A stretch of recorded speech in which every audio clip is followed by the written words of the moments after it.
संसाधन विभाग बिहार, जल संसाधन विभाग के हमारे अभियंता प्रमुख एवं अपर सचिव महोदयगण, सभी अन्य वरीय पदाधिकारीगण और आज हमारे इस प्रेस वार्ता में पधारे हुए सभी मीडिया कर्मी बंधुओं मित्रों, जैसा कि आप अवगत हैं, अभी पिछले 3 दिनों में नेपाल में हुई अत्यधिक बारिश के चलते उत्तर बिहार के काफ़ी बड़े इलाके में नदियों में बहुत अधिक जल प्रस्राव प्रवाहित हुआ। अभी उसके चलते अनेक स्थानों पर बाढ़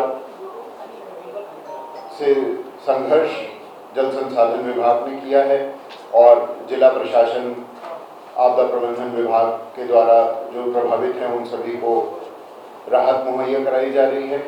उसके संदर्भ में आज ये आपके साथ वार्ता हेतु और स्थिति को वस्तु स्थिति की जानकारी देने के लिए माननीय महोदय के निर्देश पर ये प्रेस कॉन्फ्रेंस आयोजित किया गया है। इसमें मैं आप सभी का स्वागत करता हूँ, अभिनंदन करता हूँ। मैं आग्रह करूंगा, हमारे जो स्लाइड दिखाएंगे इसमें आप देख सकते हैं कि जो कोसी का हमारा बैराज वीरपुर में है, उसमें 27 सितंबर के 6 बजे से लेके और आज 30 सितंबर के 3 बजे अपराह्न तक का डिस्चार्ज का जो आंकड़ा है उसको प्लॉट किया गया है। समय एक्स एक्सिस पे है और डिस्चार्ज वाई एक्सिस पे है। तो इसको देख के सीधे दिखता है कि एक बड़ी सी, अगर 3.5 दिनों को हम लें तो एक लहर के रूप में ये पानी की लहर सी आई है और इससे काफ़ी कुछ प्रभाव पड़ा है, जिसके बारे में हम विस्तार से चर्चा करेंगे। आप देख सकते हैं कि इसमें कोसी बैराज में 6.61 लाख का मैक्सिमम डिस्चार्ज गया, जो कल सुबह 5 बजे था। 5 बजे से लेकर 6 बजे तक यही डिस्चार्ज था और उसके बाद घटना शुरू हो गया था। और इसके साथ साथ एक स्लाइड है जिसमें गंडक की स्थिति को दर्शाया गया है। इसमें 5.62 लाख का जो डिस्चार्ज है वो परसों की रात में 10, 11, 12 बजे के आसपास रहा था। अभी ये घट रहा है, लेकिन जो ये लहर आई, तो जो लहर की ये सबसे ऊंचाई थी उसमें जल स्राव बहुत ज़्यादा था।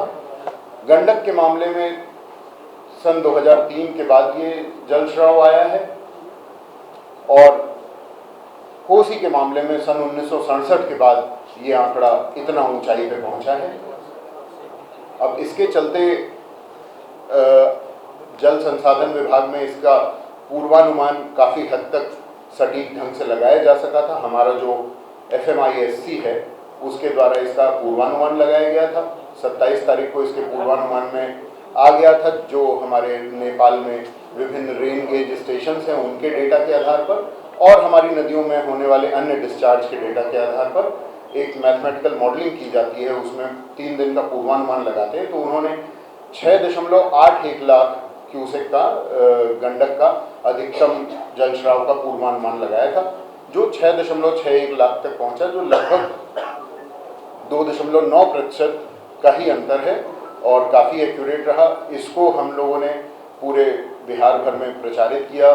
सभी जिलाधिकारियों को माननीय मंत्री महोदय के निर्देश पर हम लोगों ने स्वयं माननीय मंत्री महोदय हमसे उसमें दूरभाष पर लगातार टच में थे 27 तारीख की दोपहर से ही, और उनके निर्देश पर हमने पूरे बिहार भर में सभी जिलाधिकारी जो संबंधित थे इन नदियों से, जो उत्तर बिहार नेपाल की ओर से आती हैं उत्तर बिहार में, चाहे वो पश्चिम में गंडक हो और चाहे सबसे पूर्व में महानंदा परमाने हो और उनके बीच की सारी नदियाँ, तो उन सभी के जो कैचमेंट के जिलाधिकारी थे उन सभी को, उनके आरक्षी अधीक्षकों को हम लोगों ने अलर्ट किया, वायरलेस संवाद भेजे और फिर उसके बाद लगातार बाढ़ के विरुद्ध संघर्ष हम लोगों का जारी है।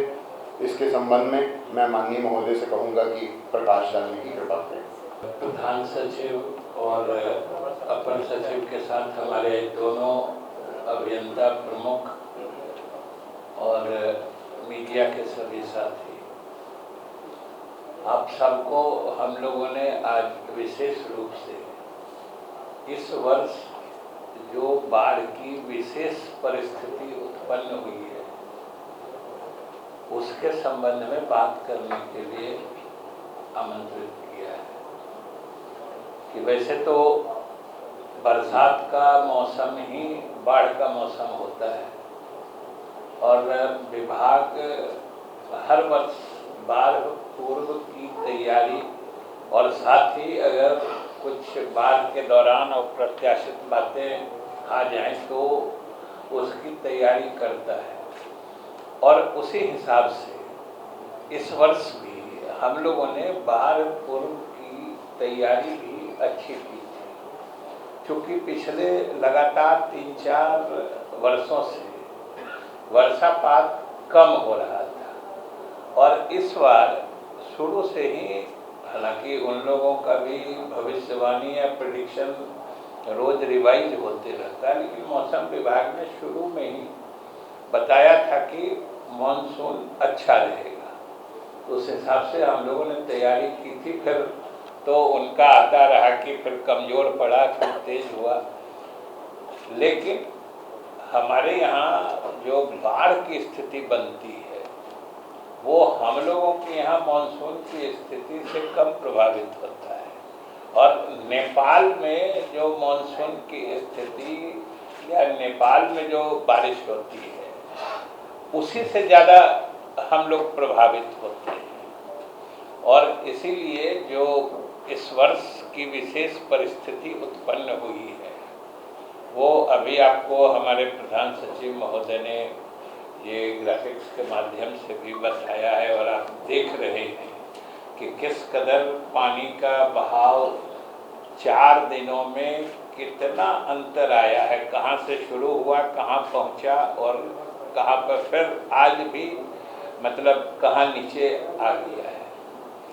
और आप सभी जानते हैं कि जो आपको बताया गया है कि इस बार ऐसी स्थिति बनी कि आज मैंने अभी से 2 दिन पहले नेपाल में लगातार करीब 60-70 घंटे तक इतनी ज़बरदस्त बारिश हुई कि हम लोगों को 2-3 दिन पहले से ही इसका कुछ आभास हुआ था और हम लोगों ने विभाग में निर्णय लेकर सारे अधिकारियों को इस परिप्रेक्ष्य में अलर्ट भी कर दिया था।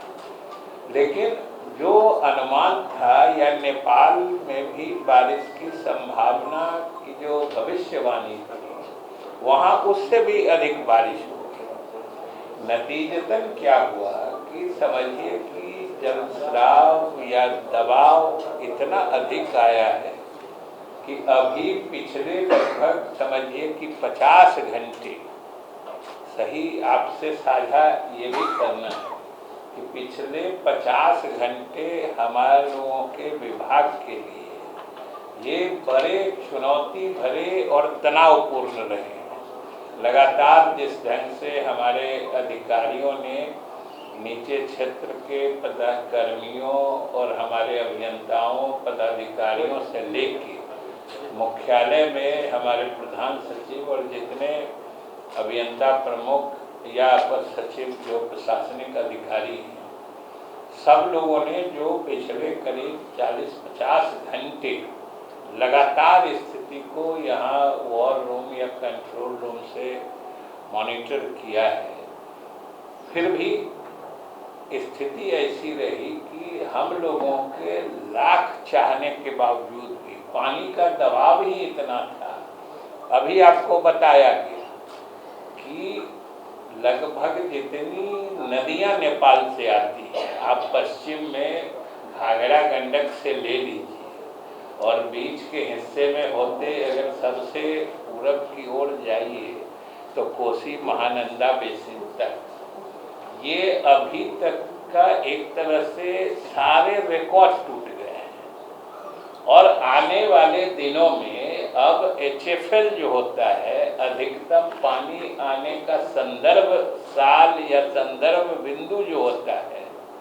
अब सब दिन ये 24 ही रहेगा, 2024। 24 में अभी जितना भी आपको बताए कि चाहे कोसी का हो, गंडक का हो, सब में जो पिछला रिकॉर्ड था उस सब से हम लोग आगे बढ़ गए। अब इन्होंने बताया कोसी में डिस्चार्ज की हालत इन्होंने बताई कि जो 1968 में जो मतलब 7 लाख करीब 70,000 के आसपास डिस्चार्ज आया था, उसके बाद से हालांकि इस बार 666 ही था, लेकिन 1968 के बाद से 666 भी कभी आज तक नहीं पहुंचा। ये हालत है, मतलब 56 साल का सर्वाधिक जलस्राव इस बार आया है। और उसी तरीके से गंडक का भी इन्होंने बताया कितने साल का है, वहाँ भी काफ़ी पहले ही जो आया था उसके बाद इस बार आया है। आप ये सोचिए, सबसे बड़ी बात है जो पहली दफ़ा हुआ है इतिहास में कि कोसी में मैंने गेज और जो मतलब जो अधिकतम उच्चतम जल स्तर जो होता है उसकी बात तो छोड़ दीजिए, बराज के लगभग ऊपर से पानी बह गया।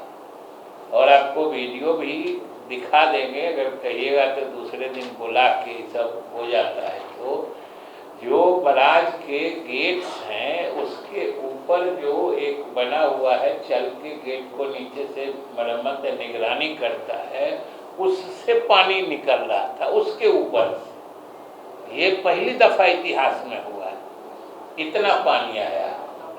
लेकिन हमारे सभी अधिकारी भी मुस्तैद थे, सतर्क थे। जिला प्रशासन से भी हम लोगों को सभी अपेक्षित सहयोग मिला। इसके लिए हम लोग समझिए कि इसीलिए इस हद तक भी इसको नियंत्रित करने में सफल हुए। लेकिन लाख कोशिश के बावजूद अब कोसी में जैसे दरभंगा में वो किरतपुर और गौराबोराम के इलाके में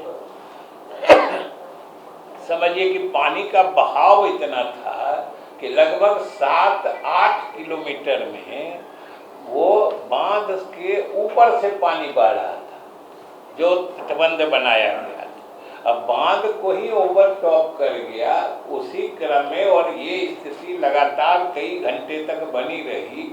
इसी क्रम में एक जगह वहाँ भी ब्रीच हो गई। यहाँ भी गंडक में भी जो खासतौर से यहाँ बागमती में, सीतामढ़ी इलाके में भी लोग अभी कल पूरे दिन हमारे अधिकारी और जिला प्रशासन के लोग, सारे लोग, वहाँ के स्थानीय जनप्रतिनिधि भी सारे लोग लगे हुए थे। अंत में अंतिम बांध जो हमको लगता है अंतिम टूटान जो हुई है, रात को 1:30 बजे हम लोग सभी लोग आपस में संपर्क में थे और 1:30 बजे तिलक ताजपुर वाला तो 1:30 बजे करीब टूटा है, रात में 1:30 बजे। मतलब टूटा क्या है, वो तो ऑलमोस्ट स्कोरिंग करके पानी से बने वो अंदर अंदर ही उसको धसा के ले जाता है। तो वो स्थिति आई है, लेकिन हमारे अधिकारी मुस्तैद रहे हैं। एक जगह बगहा में भी जो दिक्कत आई है, हम लोगों की समीक्षा में या जो फील्ड से जो हम लोग मॉनिटर कर रहे थे उस क्रम में वहीं हमारे बगहा में एक अधिकारी की थोड़ी सी लापरवाही जरूर दिखी थी, क्योंकि हम लोग भी यहाँ से हमारे सभी उच्चाधिकारी संपर्क करना चाह रहे थे, जिला प्रशासन भी उससे संपर्क करना चाह रहा था। तो वो नेग्लिजेंट पाए गए, लापरवाह पाए गए, इसलिए उनको एग्जीक्यूटिव इंजीनियर को निलंबित भी किया गया।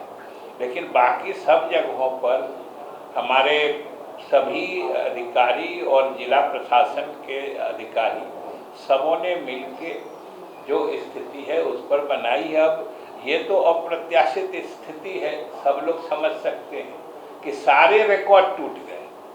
अब आगे से, आज के बाद से उच्चतम जल स्तर हो, अधिकतम जलस्राव हो, 2024 ही रेफरेंस पॉइंट बनेगा। ये स्थिति हो गई है। और अभी देखिए कि पानी कितना घट रहा है लगातार। कहाँ 6,61,000 पे था, ये कोसी का है, अभी आज 192 पहुंच चुका है, आपके सामने ग्राफ में दिख रहा है।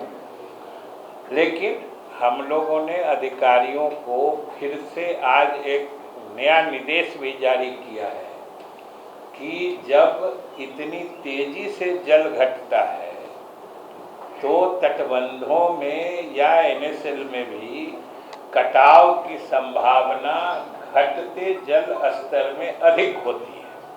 बढ़ते जल स्तर में वो टूटने की संभावना होती है, ओवरटॉप करने की संभावना होती है, लेकिन कटाव की संभावना, इरोजन जो कहते हैं, चाहे तटबंध हो या अन्य मतलब NSL जो नेचुरल सॉइल लेवल होता है, वो अधिक होती है।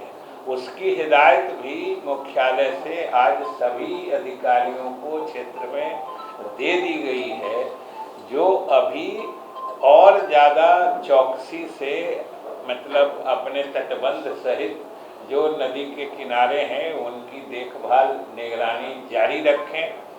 पानी वर्षा का भी कोई ठीक नहीं है, अभी तो हम लोग उच्चतम इसको मान रहे हैं। अब प्रकृति के चुनौती के सामने तो कुछ ठहरता नहीं है। हम लोगों की सारी तैयारी थी, फिर भी बागमती में हमारा सबसे अधिक, हालांकि वो एक ही स्पैन में थोड़ी थोड़ी दूर में 5 जगह टूटान हुआ है। कोसी में तो एक ही जगह हुआ है, जो कहे ना कि वो 7-8 किलोमीटर में वो बांध के ऊपर से पानी बह रहा था, इतना जलस्राव आया। उसी के कारण अंदर में एक जगह वो मतलब प्रेशर में वो केबिन कर गया, जो कहते हैं खुद धंस गया। उसी के कारण वो स्थिति उत्पन्न हुई है। और आगे भी हम लोगों ने जो भी इनंडेशन के इलाके हैं, जो खास के दरभंगा में किरतपुर, गौराबौराम ये ब्लॉक है, सीतामढ़ी में बेलसंड है, फिर रूनीसैदपुर है, बागमती में जो ये रूनीसैदपुर और बेलसंड वाले इलाके में जो पानी फैला है, थोड़ा सा पानी बगल में मुजफ्फरपुर के औराई इलाके में भी 1-2 पंचायत में अभी तक जो अद्यतन सूचना थी कि एक पंचायत में न थोड़ा प्रवेश किया है। तो हमारे अधिकारी अभी भी वहाँ पे सब लोग अलर्ट हैं और सब लोग काम कर रहे हैं। आगे भी हम लोग, क्योंकि इस वर्ष के इस मतलब काल को, इस समय को हम लोग अभी अंत नहीं मान रहे हैं। हम लोग के सतर्कता का स्तर अभी ये बरकरार रहेगा। और हम लोगों ने क्षेत्रीय पदाधिकारियों को भी कहा है कि आप लोग हर हाल में अभी सतर्कता का स्तर बरकरार रखें, क्योंकि प्रकृति के बारे में कुछ कहा नहीं जा सकता है। तो ये मुख्य रूप से ये सूचना देनी थी कि जो कुछ जगह टूटान भी हुए हैं, कहीं कोई ऐसी बात नहीं थी। हम लोगों के सारे तैयारी के बावजूद अब ये 56 साल का रिकॉर्ड टूट रहा है। ये ऑल टाइम रिकॉर्ड बन रहा है, मतलब अभी तक का सबसे अधिक उच्चतम बिंदु तक पानी जलस्तर जा रहा है, अभी तक का माने अधिकतम जलस्राव आ रहा है। तो इस हालत में थोड़ी परेशानी जरूर हुई है, लेकिन हम लोगों ने इन सारी स्थितियों से जिला प्रशासन को भी हमेशा पोस्टेड रखा है, उनको इसकी सूचना मिलती रही है, उनसे भी हमें सहयोग मिला है, जिसके कारण जान माल की क्षति अभी तक न्यूनतम मानी जा रही है। अभी तक कोई इस तरह की सूचना नहीं है। कुछ अपुष्ट सूचनाएं, खबरें यहाँ वहाँ से आ रही हैं, जिसे हम लोगों ने जिला प्रशासन से संपर्क किया है कि अगर इस तरह की बात होगी, हालांकि उसमें तो पूरी भूमिका उन्हीं लोगों की होती है आपदा प्रबंधन की। तो ये आपको सूचना देनी थी और ये भी बताना था कि आप लोग जानते हैं, और जो अभी इस बार जो के बजट में जो हम लोगों की मांग थी कि हम लोगों को बाढ़ प्रबंधन के लिए और भी मदद मिलनी चाहिए और केंद्र सरकार ने धन्यवाद पूर्वक जो 11,500 करोड़ रुपए की योजना स्वीकृत की है, उसमें मुख्य रूप से हम लोग, जैसे अभी ढेंग में ही सबसे ज़्यादा प्रॉब्लम चल रहा था, हम लोग ढेंग में ही दूसरा बड़ा प्रस्तावित किए हुए हैं। और इस बार के हमारे अनुभव ने हमें ये भी बताया है कि हमें अपने तटबंधों को इतना मजबूत और करना होगा कि इस बार से भी अधिक जलस्राव की स्थिति को कोई नकार नहीं सकता है। तो उस हिसाब से हमको तैयारी करके रखनी होगी। यही सूचना आपको देनी थी कि लोग भी, बिहार के लोग जाने कि इस बार किस तरीके से हम लोगों ने पिछले करीब 60 घंटे विभाग में तनाव और चुनौतीपूर्ण रहे हैं। वो हमारे लोगों ने उस स्थिति का सामना किया है, लेकिन कहीं कहीं हमारे प्रयास पूर्ण सफल नहीं हुए। बताए ना कि यहाँ जो बागमती में लगभग वो सब छोटा छोटा लेके, लेकिन एक ही स्पैन में तो लेंथ में 5 हुए हैं। कोसी में 1 हुआ है और गंडक में वो बगहा में 1 हुआ है। सर, क्या वर्तमान स्थिति को लेकर के क्या केंद्र सरकार से आप लोग विशेष सहायता की मांग करेंगे या राष्ट्रीय आपदा? देखिए, इसका दो हिस्सा है, 2 भाग है। एक भाग तो है इसके निदान के उपाय की, जो हम लोगों के विभाग से संबंधित है, जो पहले से ही हम लोगों ने मांग ये कर रखा है और केंद्र सरकार ने भी उसको संवेदनशीलता से देखा है। अब हम उसमें और ज़्यादा उसको पुख्ते ढंग से इस साल के अनुभव को भी उसमें शामिल करेंगे कि इस साल के अनुभव के आधार पर भी हम अपने तटबंधों को और मजबूत कैसे बनाएं, क्योंकि अब जलस्राव बढ़ा है। और दूसरी स्थिति ये भी होती है कि जो नदियों का कोर्स होता है या नदी जिसको तल कहते हैं, जो बेड लेवल करते हैं नदी का, वो भी सिल्टेशन के कारण थोड़ा थोड़ा उठता है। तो जलस्राव के साथ साथ नदी कई जो माने जल ग्रहण क्षमता जो करते हैं, वाटर बियरिंग कैपेसिटी, वो भी थोड़ा मतलब लोअरिंग डाउन होते रहता है ऑलवेज सिल्टेशन के कारण। तो ये सब कॉम्प्लेक्स सिचुएशन के कारण ही हम लोगों ने बिहार की ही तरफ से लगातार हम लोगों ने मांग की है कि एक नेशनल सिल्ट मैनेजमेंट पॉलिसी बननी चाहिए, राष्ट्रीय गाद प्रबंधन नीति, जिसमें भी केंद्र सरकार काम कर रही है। ये हम लोगों को है सूचना, हम लोगों से भी उसमें राय मांगी गई है, वो काम चल रहा है। और दूसरा जो हमने कहा कि जो आपने पूछा, उसका एक हिस्सा इससे है जो भविष्य में ये नहीं हो या हम लोग इसके और मैंने सामना करने के लिए, मुकाबला करने के लिए और मुकम्मल तैयारी कैसे कर सकते हैं, ये उसका उपाय हमने बताया। इसका आज जिस स्थिति में हम हैं उसका दूसरा हिस्सा आपदा प्रबंधन विभाग से जुड़ा हुआ है कि जहां अब पानी अगर रिहायशी इलाके में, आबादी के इलाके में फैल गया है, उनको रिलीफ देना पड़ेगा। उनके साथ जो SOP बना हुआ है, और आप जानते हैं कि इसमें हमारे मुख्यमंत्री जी की संवेदनशीलता पूरे देश में चर्चित है कि रिलीफ के मामले में भी, आपदा प्रबंधन के मामले में भी इन्होंने जो SOP बनवा दिया है, मानक संचालन प्रक्रिया, जिसके कारण ये बिना देरी के पीड़ित लोगों को तत्काल राहत उपलब्ध हो जाता है। ये सबसे बड़ी बात है। तो वो पक्ष जो है, वो पक्ष आपदा प्रबंधन देखता है। और इस बार मतलब जो ये थोड़ा बहुत मतलब टूट हुई है और उसके कारण जो आबादी प्रभावित हुई है, या जो भूभाग प्रभावित हुआ है जिसमें फसलों का भी नुकसान हुआ है, तो उन लोगों के लिए जो ये रिलीफ मेजर्स के तहत जो सहायता दी जाएगी उसके लिए भी केंद्र सरकार से मांगा जाता है, तो वो आपदा प्रबंधन विभाग की तरफ से होता है। और निश्चित रूप से केंद्र सरकार भी जितनी संवेदनशीलता से बिहार के मसलों या बिहार के दुश्वारियों और कठिनाइयों को देख रही है, हम तो उम्मीद करते हैं कि हमें इन दोनों हिस्सों में अलग अलग मदद मिलेगी। सर, ये total people number of people कितने होंगे? हो सकता है इस बात आपके डिपार्टमेंट से रिलेटेड ना हो। क्या what total number of affected people ये कितने? In fact, that figure you will get from DMD, Disaster Management Department.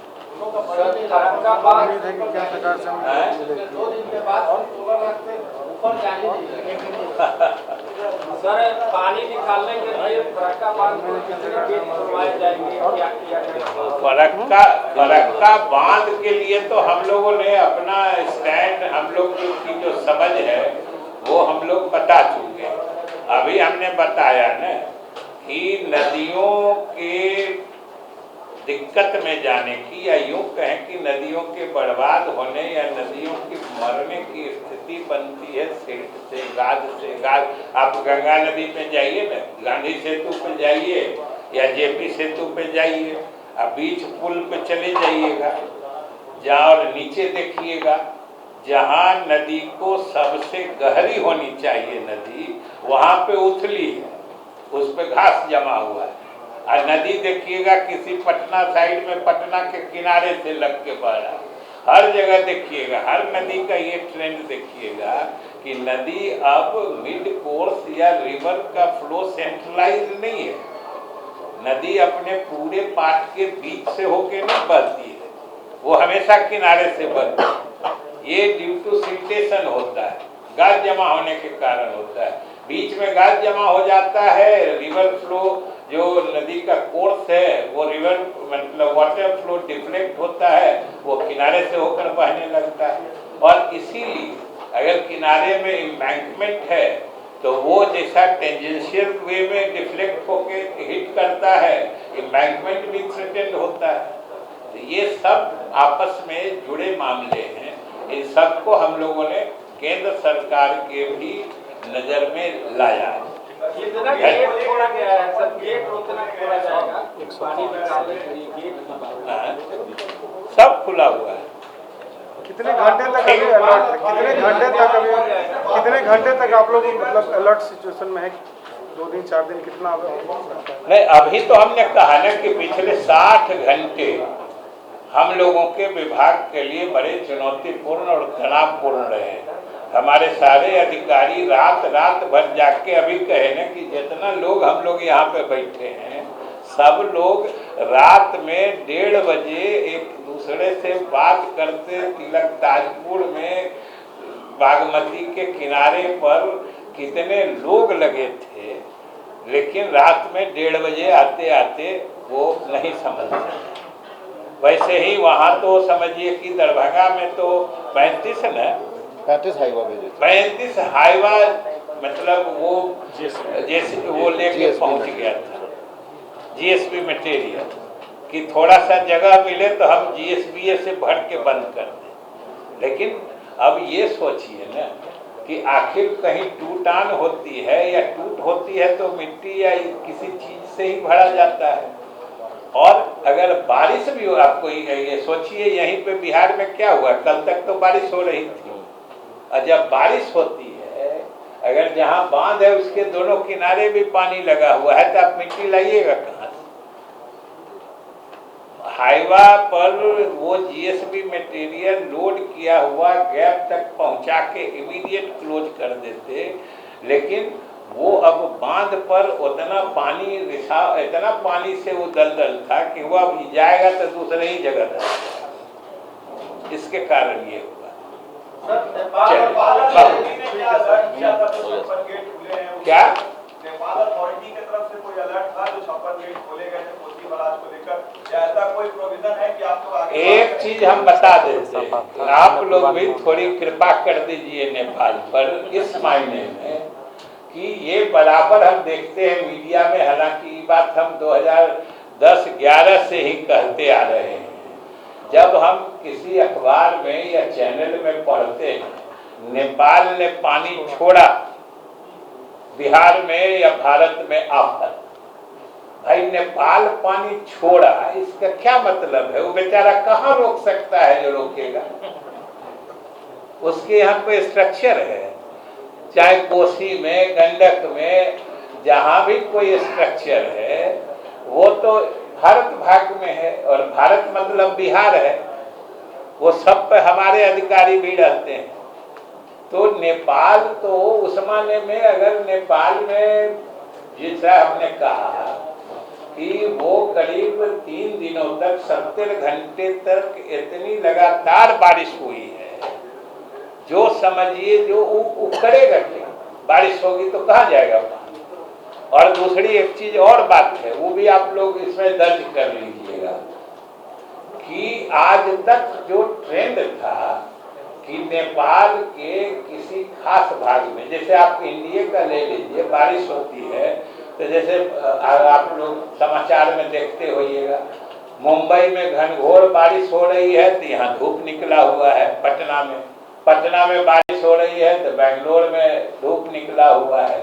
मतलब बारिश मैंने लगभग लोकलाइज्ड रहता है कुछ एरिया में। आज तक नेपाल में भी वही होता था कि अगर नेपाल के पश्चिमी हिस्से में बारिश हुई तो गंडक घाघरा में पानी आता था, पूर्वी हिस्से में होती थी तो कोसी में और महानंदा में पानी आता था। ये पहली दफा है जो इतने लंबे समय तक भारी बारिश पूरे नेपाल में हुई है, और ये भी पहली दफा है कि एक साथ नेपाल से आने वाली सभी नदियों में अधिकतम उच्चतम जलस्राव आज तक का रिकॉर्ड दर्ज हो गया। ये भी पहली दफा है।